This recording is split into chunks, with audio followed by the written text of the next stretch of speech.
We're watching the West Coast as a strong system is stirring some trouble. California has been seeing rain. We have gusty winds associated with those storms.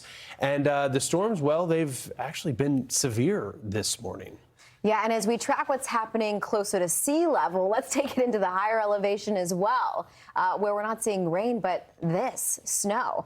We do, in fact, have winter storm warnings that were issued for the Sierra Mountains right above 6,000 feet. The video you're looking at from UC Berkeley, the Central Sierra Snow Lab, some of the slow motion flakes falling there. But we could be looking at the first big winter event of the season, and it's arriving a bit earlier than average, but not that unusual for mid-October, and we're here for it. To break it all down, we have Public Relations Manager at Palisades Tahoe, Patrick Lacey. Patrick, appreciate you joining us, because outside of what we're dealing with the rain and the messiness there, when you talk snow and the higher elevations getting into this time of year, it can be rather exciting. Yeah, I mean, we're super pumped for it.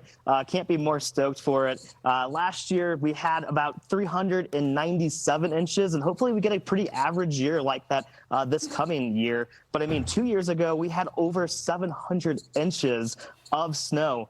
But really, these early season snowfall is absolutely phenomenal for really saturating the ground, making sure it gets saturated and freezes. That way, once the snow does come, those really heavy snowfalls, that snow has time to stick on top. That's what's so unique, I think, about building that snowpack, right? Yeah. Because you initially get the early season snow, and while, I mean, Patrick, some of this will melt, but it begins, I guess, to lay the groundwork. Does it seem early to you, or is this what you would expect? You know, this is exactly what I would expect, especially for mid-October. You know, sometimes we even see snow in September, even August. Last year, we had one of our earliest dustings of snow happening in August. But I mean, look at that shot. Absolutely beautiful here at Palisades Tahoe. Just nice fall colors currently, and just with those nice snow-crusted mountains.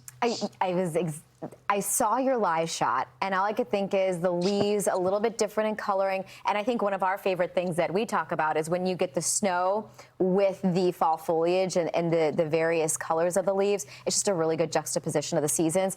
But when we talk about this early in the season, when things are just starting to come together, are there any sort of preparations behind the scene that you guys are now gearing up for or preparing for?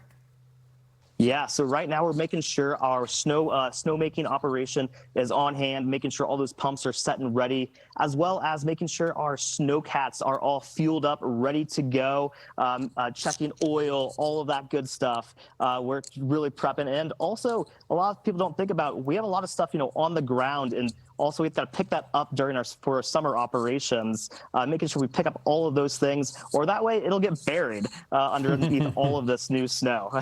Is there a projected time? When would be the most ideal time to open up the slopes? I mean, what's perfect, and what are you guys projecting this season?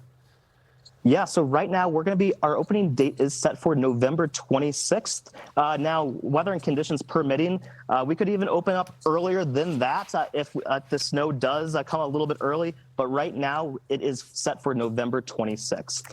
That's the day right before Thanksgiving. Turkey Day. Oh, well, perfect, which is when a lot of people have off. You know, it is interesting to see with the resorts, because the calendar is very fluid in the sense that you're waiting on the frozen fluid to be able to allow you to open. But also, you need the temperatures and able to generate some of that snow, some of the man-made stuff. But either way, it's really fun to see. And remind me, how was last season? Are you expecting about the same, or are we expecting maybe more profitable?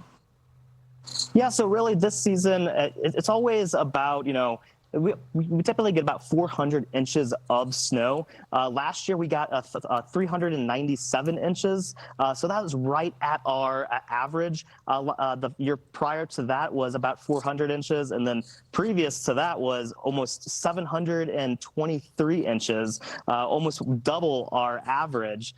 So once again, it's kind of a toss-up here in the Sierras.